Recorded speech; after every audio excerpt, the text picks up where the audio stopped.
Это ты? Ты? Не отвечай, молчи.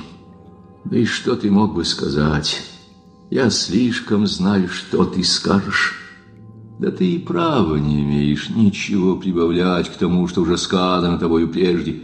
Зачем же ты пришел нам мешать? Ибо ты пришел нам мешать, и сам это знаешь. Но знаешь ли ты, что будет завтра? Я не знаю, кто ты, и знать не хочу, ты ли это или только подобие его. Но завтра же я осужу и сожгу тебя на костре, как злейшего из еретиков, и тот самый народ, который сегодня целовал твои ноги, завтра же по одному моему мановению бросится подгребать к твоему костру угли. Знаешь ты это? Да, ты, может быть, это знаешь. Имеешь ли ты право возвестить нам хоть одну из тайн того мира, из которого ты пришел? Нет, не имеешь. Чтобы не прибавлять к тому, что уже было прежде сказано, и чтобы не отнять у людей свободы, за которую ты так стоял, когда был на земле. Все, что ты вновь возвестишь, посягнет на свободу веры людей, ибо явится как чудо. А свобода их веры тебе была дороже всего еще тогда, 1500 лет назад. Не ты ли так часто тогда говорил: «Хочу сделать вас свободными»? Но вот ты теперь увидел этих свободных людей. Да, это дело нам дорого стоило. Но мы докончили, наконец, это дело во имя Твое. 15 веков мучились мы с этой свободою, но теперь это кончено, и кончено крепко. Ты не веришь, что кончено крепко? Ты смотришь на меня кротко и не удостоиваешь меня даже негодования, но знай, что именно теперь, ныне эти люди уверены более чем когда-нибудь, что свободны вполне, а между тем сами же они принесли нам свободу свою и покорно положили ее к ногам нашим. Но это сделали мы, а того ли ты желал? Такой ли свободы? Человек был устроен бунтовщиком. Разве бунтовщики могут быть счастливыми? Тебя предупреждали. Ты не имел недостатка в предупреждениях и указаниях, но ты не послушал предупреждений.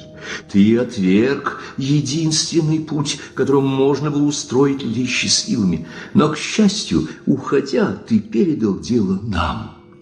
Ты обещал, ты утвердил своим словом, ты дал нам право связывать и развязывать. И уж, конечно, не можешь и думать отнять у нас это право теперь. Зачем же ты пришел нам мешать? Страшный и умный дух, дух самоуничтожения и небытия.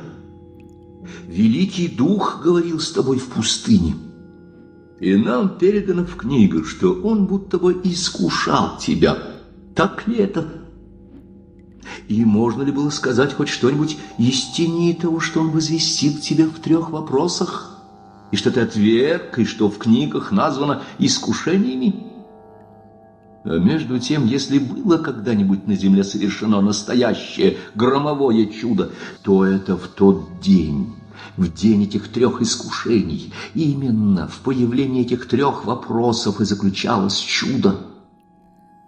Если бы возможно было помыслить лишь для пробы и для примера, что 3 эти вопроса страшного духа бесследно утрачены в книгах, и что их надо восстановить, вновь придумать и сочинить, чтобы внести опять в книги, и для этого собрать всех мудрецов земных, правителей, первосвященников, ученых, философов, поэтов, и задать им задачу: придумайте, сочините 3 вопроса, но такие, которые мало того, что соответствовали бы размеру события, но и выражали бы сверх того в 3 словах, в 3 только фразах человеческих всю будущую историю мира и человечества. То думаешь ли ты, что вся премудрость земли вместе соединившаяся, могла бы придумать хоть что-нибудь подобное по силе и по глубине тем 3 вопросам, которые действительно были предложены тебе тогда могучим и умным духом в пустыне.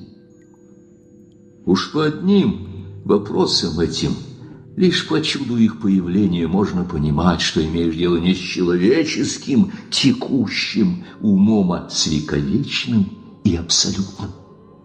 Ибо в этих 3 вопросах как бы совокуплена в одно целое и предсказана вся дальнейшая история человеческая, и явлены 3 образа, в которых сойдутся все неразрешимые исторические противоречия человеческой природы на всей земле. Тогда это не могло быть еще так видно, ибо будущее было неведомо, но теперь, когда прошло 15 веков, мы видим, что все в этих 3 вопросах до того угадано и предсказано, и до того оправдалось, что прибавить к ним или убавить от них ничего нельзя более.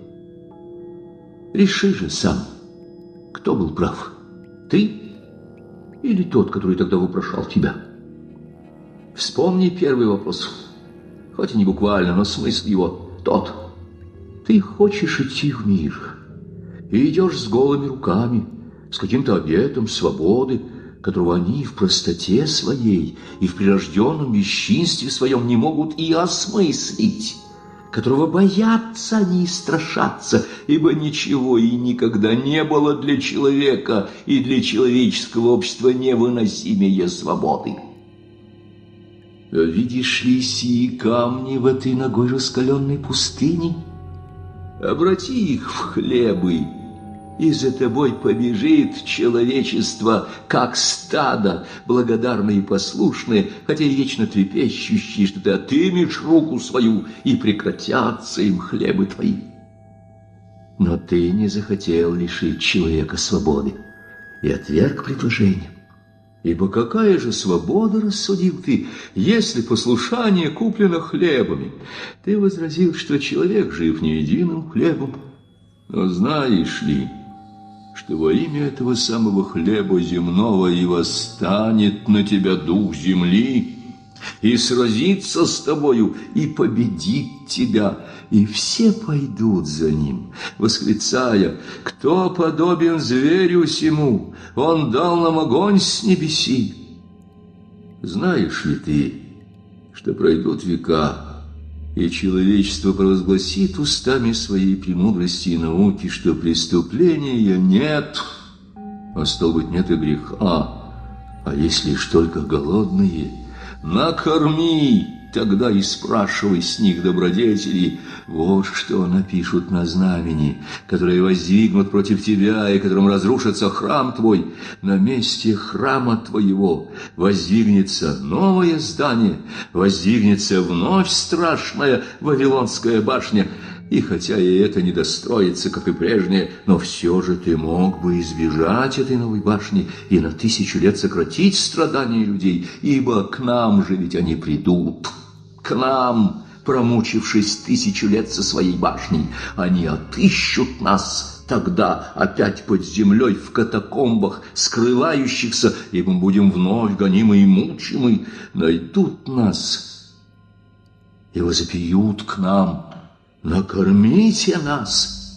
Ибо те, которые обещали нам огонь с небеси, его не дали. И тогда уж мы и достроим их башню. Ибо достроит тот, кто накормит, а накормим лишь мы во имя Твое, и солжем, что во имя Твое. О, никогда без нас они не накормят себя.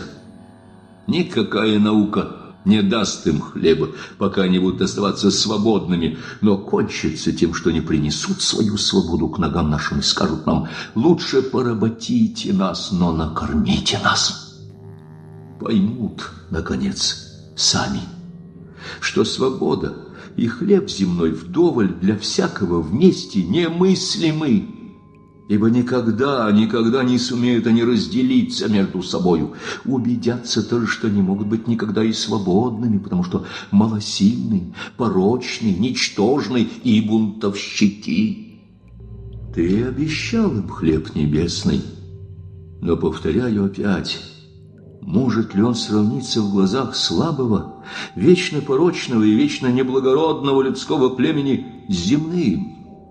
И если за тобою во имя хлеба небесного пойдут тысячи и десятки тысяч, то что станется с миллионами и с десятками тысяч миллионов существ, которые не в силах будут пренебречь хлебом земным для небесного? Или тебе дороги лишь десятки тысяч великих и сильных, а остальные миллионы, бесчисленные, как песок морской, слабых, но любящих тебя, должны лишь послужить материалом для великих и сильных? Нет, нам дороги и слабые, они порочны, они бунтовщики, но под конец они-то станут и послушными. Они будут дивиться на нас и будут считать нас за богов, за то, что мы, став во главе их, согласились выносить свободу и над ними господствовать. Так ужасно им станет под конец быть свободными. Но мы скажем, что послушны тебе и господствуем во имя твое. Мы их обманем опять, ибо тебя мы уж не пустим к себе. В обмане этом и будет заключаться наше страдание, ибо мы должны будем лгать. Вот что значил этот первый вопрос в пустыне, и вот что ты отверг во имя свободы, которую поставил выше всего. А между тем, в вопросе этом заключалась великая тайна мира сего. Приняв хлебы, ты бы ответил на всеобщую и вековечную тоску человеческую, как единоличного существа, так и целого человечества вместе. Это пред кем преклониться? Нет заботы беспрерывнее и мучительнее для человека, как, оставшись свободным, сыскать поскорее того, пред кем преклониться. Но ищет человек преклониться пред тем, что ж бесспорно, столь бесспорно, чтобы все люди разом согласились на всеобщее пред ним преклонение, ибо забота этих жалких созданий не в том только состоит, чтоб сыскать то, пред чем мне или другому преклониться, но чтоб сыскать такое, чтобы и все уверовали в него и преклонились пред ним, и чтоб непременно все вместе. Вот это потребность общности преклонения и есть главное, я бы сказал, главнейшее мучение каждого человека единолично и как целого человечества с начала веков. Из-за всеобщего преклонения они истребляли друг друга мечом, они созидали богов и взывали друг к другу: бросьте ваших богов и придите поклониться нашим, не то смерть вам и богам вашим. И так будет до скончания мира. Даже и тогда, когда исчезнут в мире и боги, все равно падут пред идолами. Ты знал. Ты не мог не знать эту основную тайну природы человеческой. Но ты отверг единственное, абсолютное знамя, которое предлагалось тебе, чтобы заставить всех преклониться пред тобою бесспорно, знамя хлеба земного, и отверг во имя свободы и хлеба небесного. Взгляни же, что сделал ты далее, и все опять во имя свободы. Говорю тебе, что нет у человека заботы мучительнее, как найти того, кому передать поскорее тот дар свободы, с которым это несчастное существо рождается, но овладевает свободой людей лишь тот, кто успокоит их совесть. С хлебом тебе давалось бесспорное знамя. Дашь хлеб, и человек преклонится, ибо ничего нет бесспорнее хлеба. Но если в то же время кто-нибудь овладеет его совестью, помимо тебя, тогда он даже бросит хлеб твой и пойдет за тем, который обольстит его совесть. В этом ты был прав.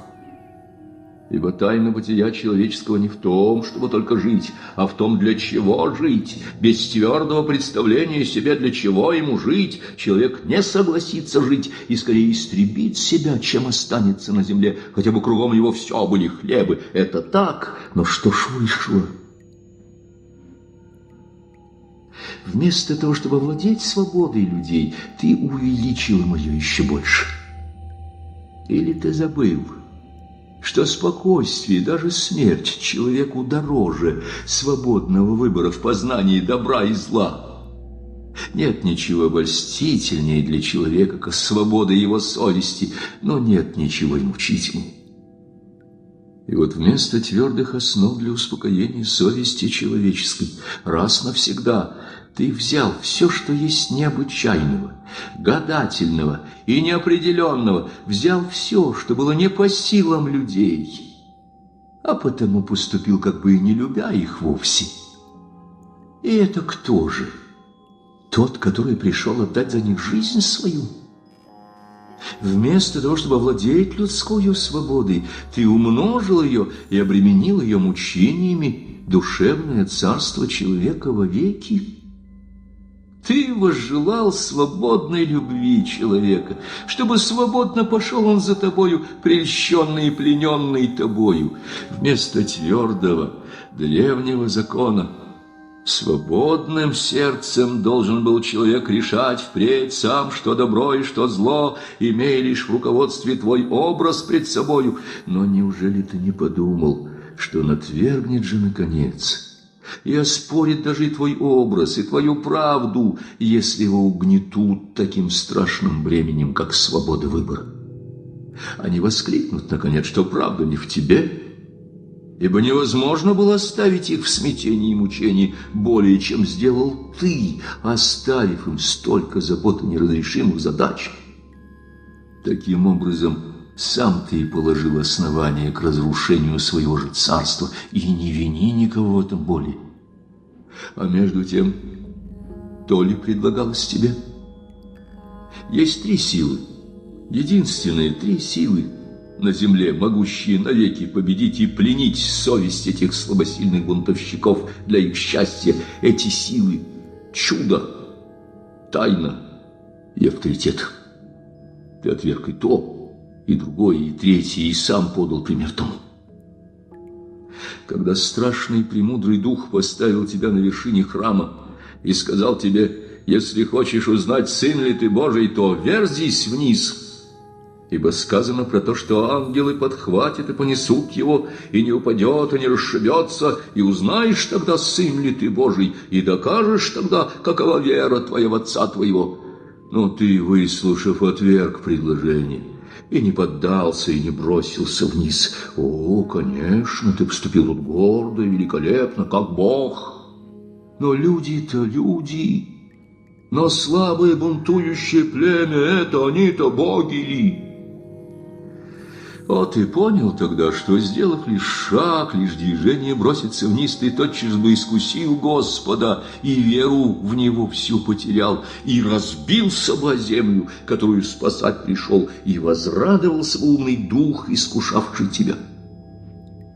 Но, повторяю, много ли таких, как ты? И неужели ты в самом деле мог допустить хоть минуту, что и людям будет под силу подобное искушение?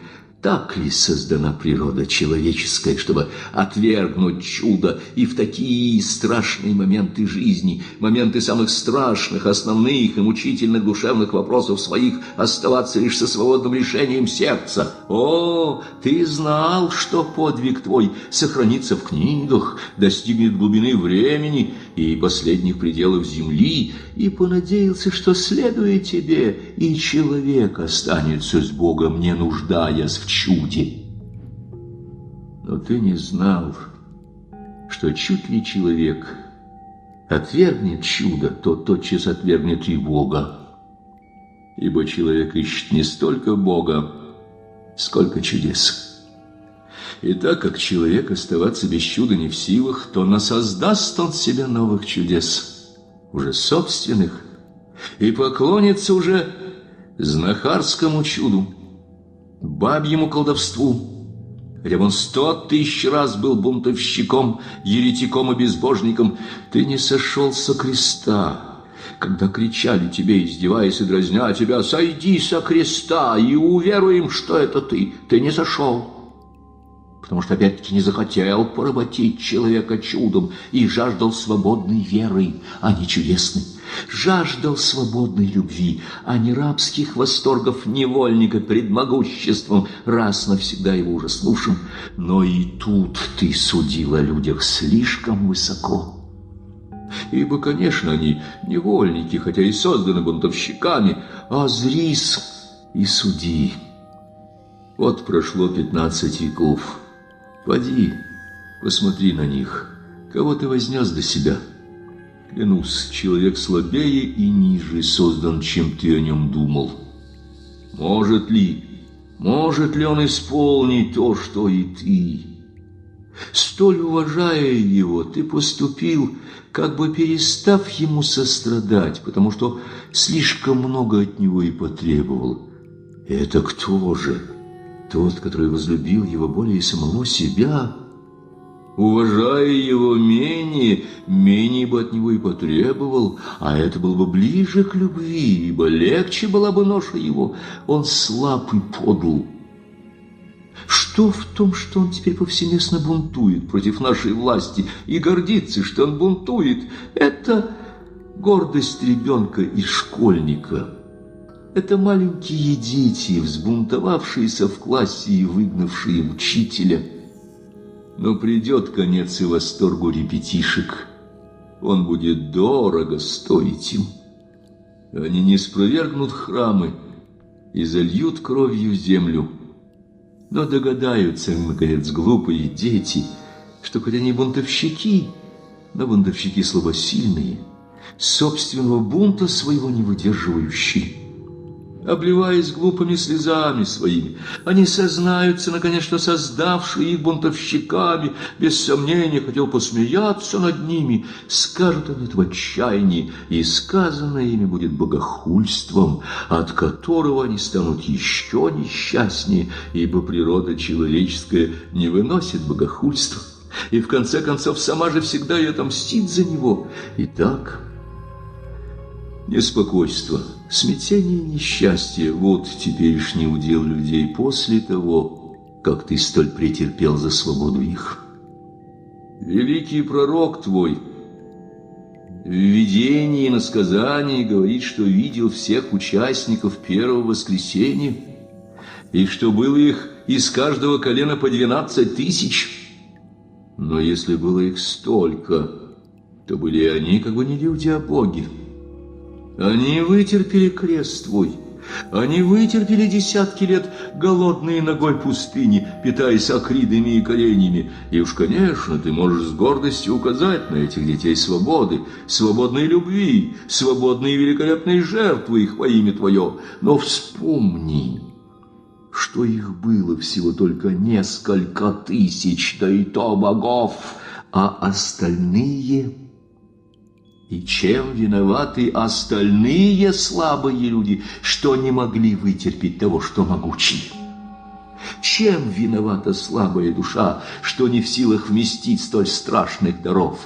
Да неужто ж ты и впрямь приходил лишь к избранным и для избранных? Но если так, то тут тайна, и нам не понять ее.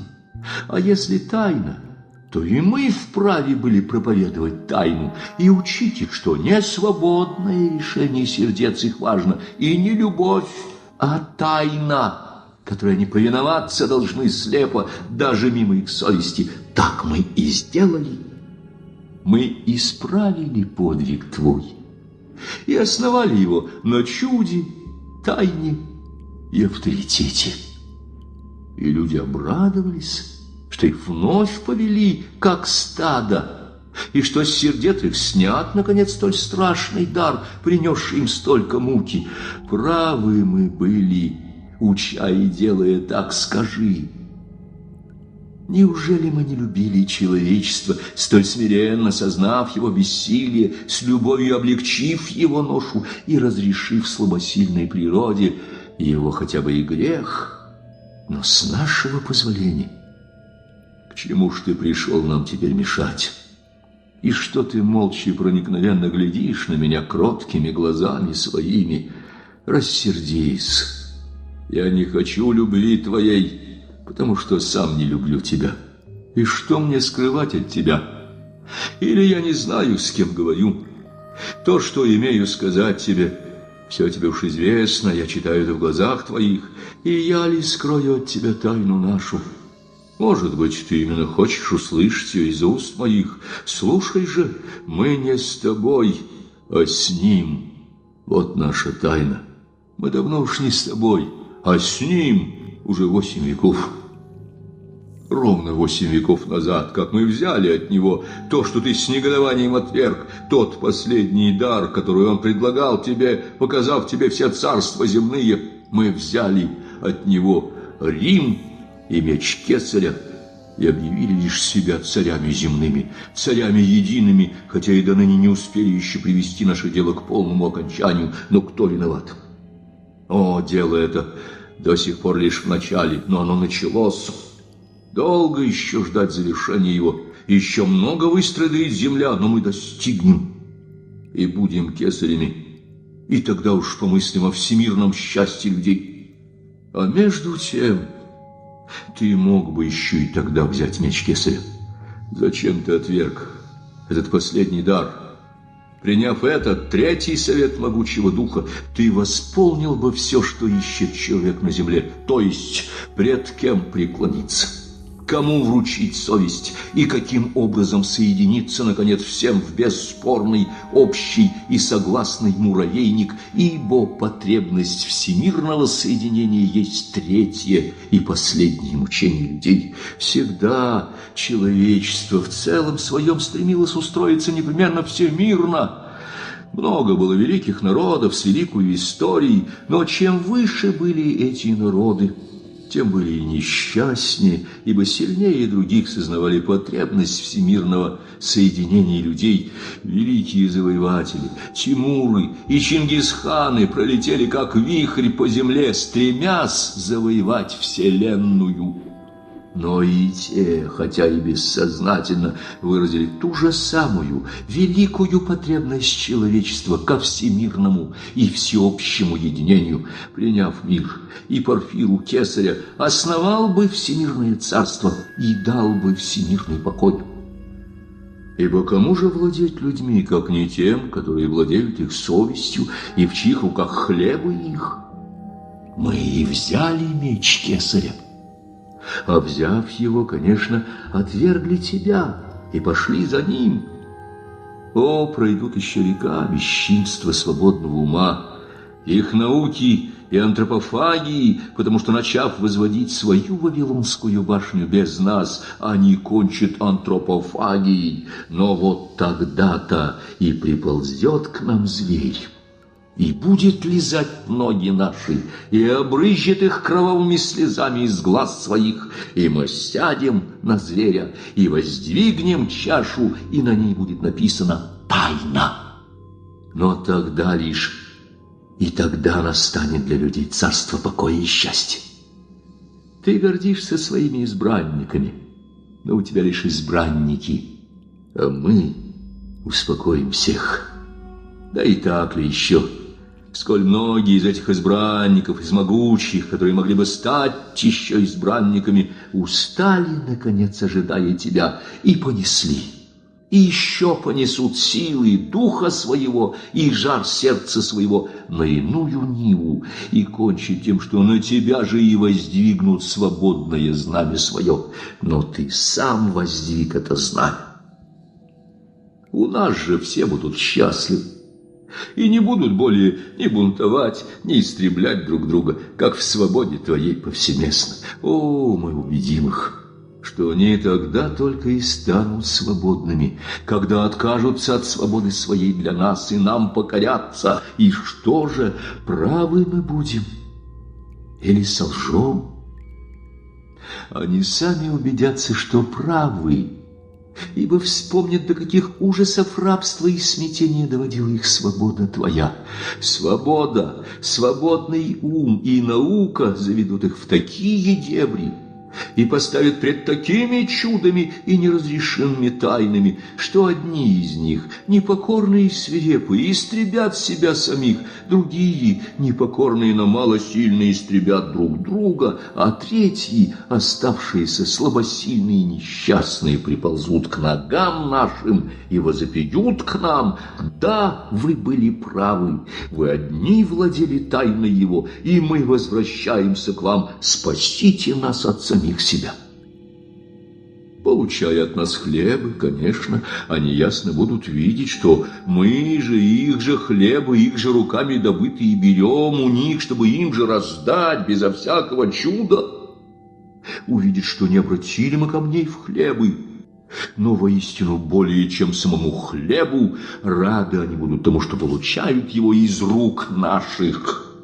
Ибо слишком будут помнить, что прежде без нас самые хлебы, добытые ими, обращались в руках их лишь в камни, а когда они обратились к нам, то самые камни обратились в руках их в хлебы. Слишком оценят они, что значит раз навсегда подчиниться.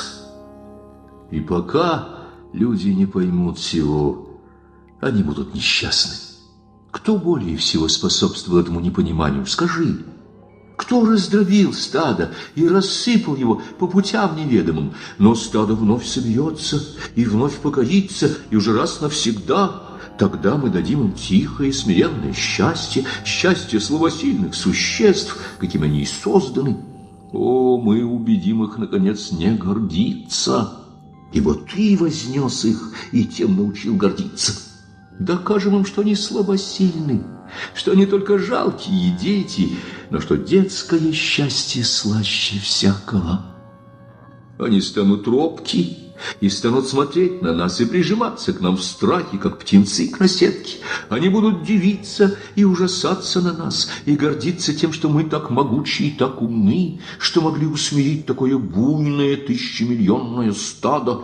Они будут расслабленно трепетать гнева нашего, умы их оробеют, глаза их станут слезоточивы, как у детей и женщин, но столь же легко будут переходить они по нашему мгновению к веселью и к смеху, светлой радости и счастливой детской песенки. Да, мы заставим их работать, но в свободные от труда часы мы устроим им жизнь, как детскую игру, с детскими песнями, хором, с невинными плясками. О, мы разрешим им грех, они слабые, бессильны, и они будут любить нас, как дети, за то, что мы им позволим грешить. Мы скажем им, что всякий грех будет искуплен, если сделан будет с нашего позволения. Позволяем же мы им грешить, потому что мы их любим, наказание же за их грехи, так и быть, возьмем на себя. И возьмем на себя, а нас они будут обожать как благодетелей, понесших на себе их грехи пред Богом, и не будет у них никаких от нас тайн. Мы будем позволять или запрещать им жить с их женами и любовницами, и иметь или не иметь детей, все судя по их послушанию, и они будут нам покоряться с весельем и радостью. Самые мучительные тайны их совести, все понесут они нам, и мы все разрешим, и они поверят разрешению нашему с радостью, потому что оно избавит их от великой заботы и страшных теперешних мук решения личного и свободного, и все будут счастливы, все миллионы существ, кроме сотни тысяч управляющих ими, ибо лишь мы, хранящие тайну, только мы будем несчастны. Будет тысячи миллионов счастливых младенцев и 100 тысяч страдальцев, взявших на себя проклятие познания добра и зла. Тихо умрут они, тихо угаснут во имя Твое, и за гробом обрящут лишь смерть, но мы сохраним секрет, и для их же счастья будем манить их наградой небесную и вечную. Ибо если бы было что на том свете, то уж, конечно, не для таких, как они. Говорят и пророчествуют, что ты придешь и вновь победишь, придешь со своими избранниками, со своими гордыми и могучими, но мы скажем, что они спасли лишь самих себя. а мы спасли всех. Говорят, что опозорена будет блудница, сидящая на звере и держащая в руках своих тайну, что взбунтуются вновь малосильные, что разорвут Порфиру ее и обнажат ее гадкое тело.